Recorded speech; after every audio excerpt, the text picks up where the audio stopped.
Hey, what's up? This is your boy M.C.O.D, aka Wincess. Actually, scratch that, reverse it. And welcome to the first installment of my vlog, where I'm going to start reviewing, well, current day music. All types, actually. And the first thing I'm doing is the obvious best and worst of the list, along with best albums and songs that should have gotten more attention, but they just didn't. So, let's start off with the worst. I was originally going to do this more like a couple days ago, but things came up. Let me get my list out. Yatta magic list. Yay! Okay.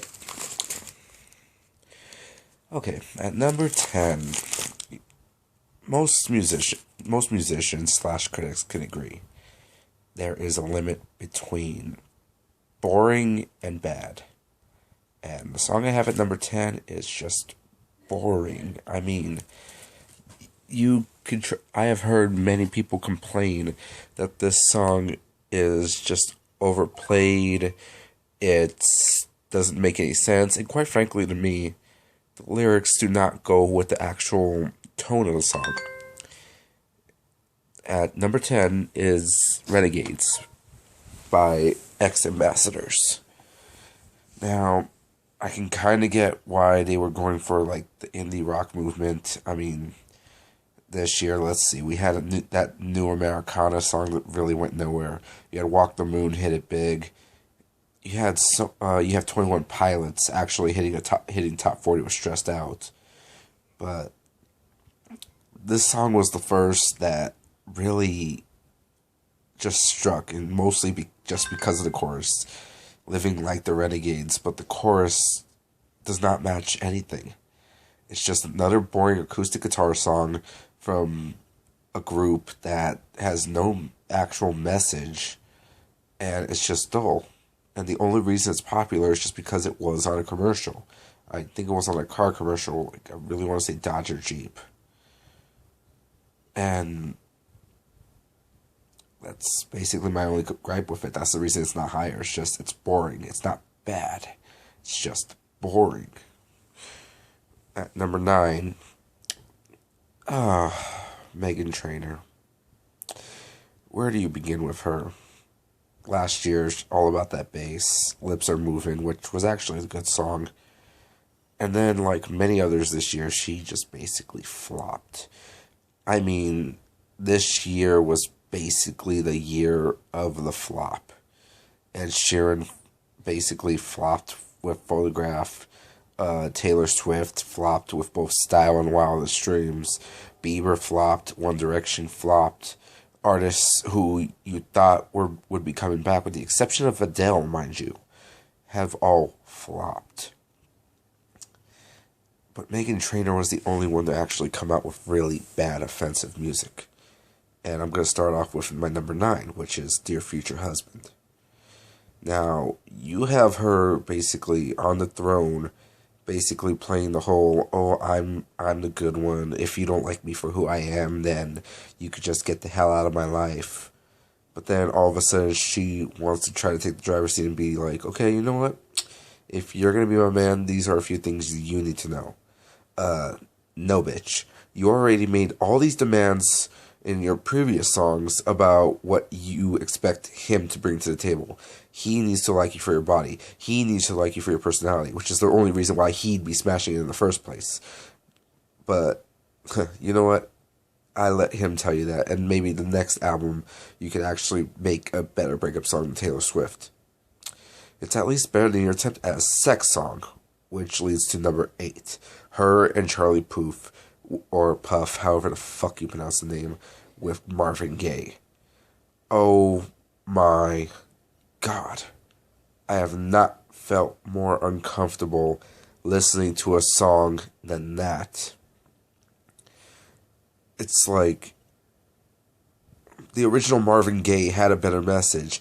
It was to set a mood, to basically say, you know what? I want to actually get romantic with you. I want to make love to you like you want me to, and I'll hold you tight.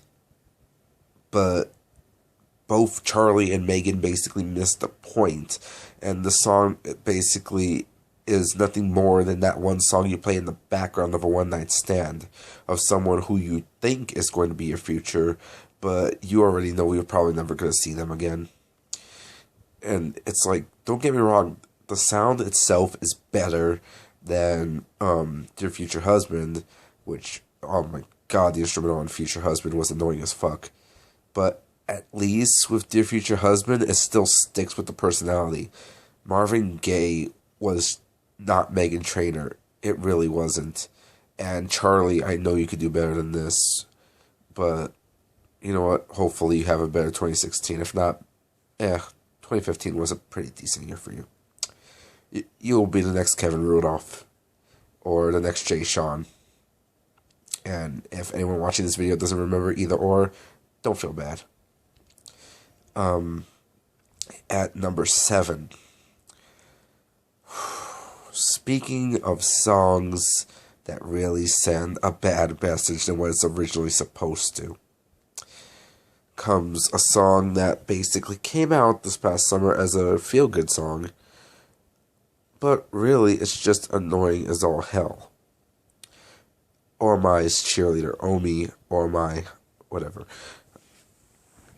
It's basically a song about a guy that's saying, you know what? I have all these girls after me. They all want me to just screw their brains out. But you know what? I'm going to be with you. You know why? Because I could do basically whatever I want to you, and you will do nothing but stand by my side and cheer for me. Because that's really all you are to me. It's just a cheerleader.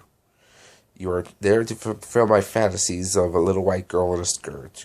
You are there to basically cheer for me whether I screw up or not. And I could basically say no to all the other girls because they just want me for sex. But that's not why you're here, baby. It's such a hypocritical song. It's such a bad song. Shoot, even Magic's Rude was better with the whole reggae theme than friggin' Cheerleader. And it wasn't nearly as obnoxious as this guy, or as nasally as this guy. At number 6 comes the first of the annoying hip-hop tracks, and this year really saw the evolution of two kinds of hip-hops. There's... oh, don't worry, brag rap will probably be coming up later on in this list. Actually, I'm sure it's coming up later in this list. But there's two types of hip-hop that actually more or less evolved this year, which was the dark party song, which is the dark instrumental that has brag lyrics over it, but for some reason people still try to dance to it or drink to it. And the hip-hop sex song, which is, I'm picking up this girl, she knows what she's doing, oh my god, what am I doing, etc., all that good bullshit. But this song kind of goes above and beyond that. At number 6, it's Neo and Juicy J with She Knows. Top everything off with an annoying instrumental that came basically from Timbaland's ripoffs of I want to say Aaliyah's Are You That Somebody. And you have a song of Neo trying to convince everyone, oh, she knows she's bad. She knows she got all the guys looking at her. She knows all the girls are envious of her. It's a fucking... I'm trying to think of the word here. When you're talking down to someone, and what One Direction was guilty of a few years ago about the "you're beautiful," but they're not giving a name or details to the "you," that's what Neo was doing. She knows she's bad. Okay, who is she? She knows all the girls are envious. Well, who is she? We know nothing about her besides her personality. And personality is great and all, but we want to know more. And I don't even want to go into Juicy J's verse because as far as I'm concerned, Juicy J has not dropped anything good, even with 3 6 Mafia. And that's coming from someone who actually is a hip-hop fan. Shit, I forgot. As this list is going to go on, you're going to see me get angrier, as usual. Oh no. And number 5 was something I really didn't want to talk about. Bieber. Now, everyone can hate Bieber for one reason or another, but I'm going to be the first music critic to admit I am a Justin Bieber fan. It's really not cool to hate on him anymore. He's grown up, and yes, he could be a dickwad as a human being, but for the most part, he has apologized for everything. He is trying to make shit better, and I can't fault him for that.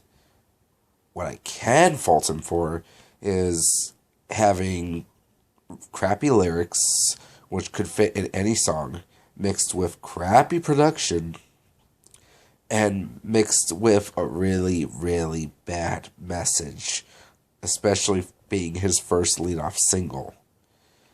Number 5, him, Skrillex, Diplo, Where Are You Now? Oh, where do I begin with this? As mentioned before, Bieber has been apologizing and doing his little apology tour or purpose, and like I said, I can't fault him for that.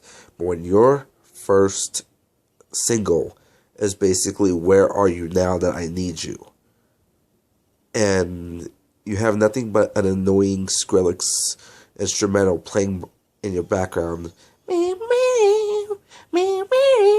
it's, oh my god. I need to breathe.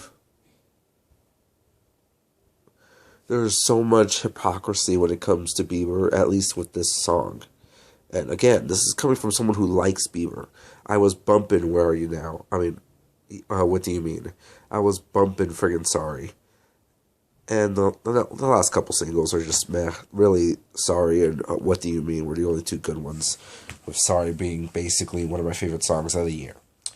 But this was complete and utter trash, and just proves that, with the exception of Calvin Harris, dance music, aka EDM, could basically die off. In fact, originally David Guetta and Nicki Minaj were supposed to be on this list with Hey Mama, but I couldn't find too much anger in there, besides the fact that I make fun of the song, and Nicki Minaj does not fit the role that's in the song. But this year was basically the death of EDM, with Skrillex being the top victim. Now, with my top 4, they can go any order, and I'm being completely honest here. I have listened to all 40 songs multiple times and lost multiple brain cells. At number 4 is a song that I could get might be a party song, and it's from someone who I actually can stand. But honest to God, the auto beat is so annoying. The lyrics are annoying. The personality behind it is annoying. It's 7-Eleven from Beyonce. It's like, Beyonce, you could make better music than this. We all heard Partition. Hell, even for a short while, you had that song with Nicki Minaj, Flawless, which granted was not flawless, but at least had the personality behind it. What the hell are we supposed to do? Wave your hands up in the air like you don't care. And just repeating the same lyrics multiple times until the point that it gets driven into your head. Well, man, let me just skip to number 3, so I can talk about both really quick. Number 3 is Fifth Harmony's Worth It.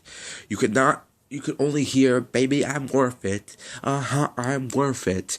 Before people start to think, no, you are not worth it, because you have to constantly say it. If you have to constantly say something, then chances are it is not true. Now, there was only one song that escaped my wrath this year that insults the repeat list, which is Silento's Watch Me.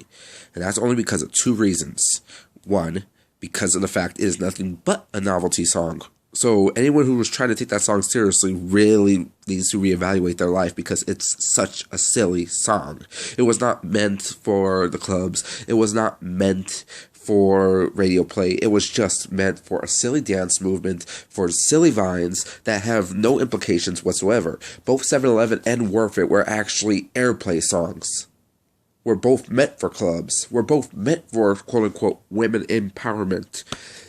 Oh, and speaking of empowerment, let me go on another right here really quick. Kelly Clarkson and Rachel Platten. Both heartbeat song and fight song. Jesus Christ, people. You cannot do the friggin' I Will Be Alright song anymore. I'm sorry, ladies. You really can't. At this point in the music world, you cannot have the sooner or later things will get better. I will get my happy ending. If you want that kind of like bullshit being fed to you, go watch the Lifetime channel. Seriously, you cannot have this is my fight song, or this is my heartbeat song. It's like no one's gonna take me away, because in the end, I will always have myself. And no matter what, I am who matters, not you, not anyone else. If I love me, I can love anyone. That is that bullshit that is being fed on Facebook and fucking memes. If you scroll down, share if you love God, don't share if you want to go to hell. It's like, we are already in hell, people. Anyway, rewinding, what was I talking about? Oh yeah, Beyonce and Fifth Harmony. Now, there is a reason I put Fifth Harmony over Beyonce. Beyonce has been known to put out stupid music before, and I ain't gonna follow her. If music sells, music sells. That's what Simon Cowell basically knows with Fifth Harmony, with One Direction, with anyone. Music will sell. Fifth Harmony, the reason I put it at number 3 is because of a more personal reason. I've listened to that album, and it was an enjoyable album. There was a song with Meghan Trainor that is absolutely addicting. There are songs on there that sample other songs that I actually found really enjoyable. But the reason I put it at number 3 is because they released one other mainstream, like, top 40 hit called Sledgehammer. And to me, it was almost a near perfect pop song. Perfect instrumentals. Each lady in the group actually had their voice and had their tones. Everything just meshed together. And to know that Worth It was the one that made it to the top 10/top 15 at its peak irritates the hell out of me, and shows why Simon Cowell is one of the most successful producers there is. Because he knows what people will buy. Now, speaking of music will sell, going back to earlier when I said brag rap would come back, Number 2 is a perfect example of that. Number 2 is from an artist I don't care about his name, because odds are we won't hear from him again, but I might as well say it. Jadana featuring something Arthur. I'm not planning on remembering any of these names because we're not going to hear from them again, with Classic Man. The beat was basically a ripoff of Iggy Azalea's Fancy, which, even though I know it's despised amongst the music community. Once again, the chorus does not match with the verses, because the verses are basically bragging about everything else. And yet the chorus is, call me OG, I'm a classic man, the ladies want a classic man. It's like, okay, if you're a classy man, then you really don't need to brag about any of the shit that's in your song, because none of that shit is classy. You're just another fucking wannabe who wants to try and convince everyone what the fuck you really aren't. So man the fuck up and actually say what you really are, which is a no good, pathetic rapper.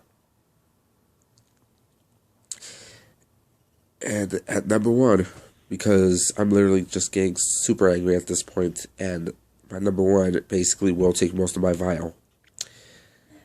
There is a point in brag rap where you really gotta look at the person doing it and say to yourself, this dude's really a fucking asshole. He is a piece of shit, and I have no idea why the hell he's even popular to begin with. At least with this Jadana person, I can kind of deal with it, because it sounds like he's bragging, but it at least sounds like a good time. Number 1, however, just sounds like someone who doesn't even want to have a good time, just wants the luxury of, okay, you know what, I want to brag. Number 1, Rich Homie Quan, Flex, ooh, ooh, ooh, ooh. And I'm not even bullshitting. That is one of the more annoying sounds, to ever hit any sort of song. Even more annoying than Fifth Harmony's horns. Even more annoying than Skrillex. God help me for saying that. If you have to basically, all you hear is ooh, ooh, ooh, ooh, ooh, ooh, ooh, ooh, ooh, ooh, ooh, ooh. And it's like, dude, you're hitting all the same topics that have been hit before. Friggin', okay, got lots of money? Check. Got lots of cars? Check. Got alcohol? Check. Got girls? Check. Got more bragging than any other person that really has any brags to begin with? Check. And once again, it goes back to the Ray Shremmerd rule. If you are going to be doing a song where you're basically saying other people cannot flex because they don't have it, then what the fuck makes you so special? Really. No one gives a fuck about the stuff you have, bro. Really, no one does. You are an ugly-ass, cracked-ass motherfucker, and no one can barely understand the words you're saying. Young Thug sounds more intelligent than you. And the fact of the matter is, it's like, my one problem with this is the fact that it actually is still going. At least last time I checked, it's still going. Because people will still buy into this. So, next time I hear the song Hit the Quan, I will immediately think of hitting the Quan. And that concludes my worst list. Hopefully you guys enjoyed. If you like at least the way I talk, then please subscribe. And I'll see you for the best list. Peace out, yo. If my phone can just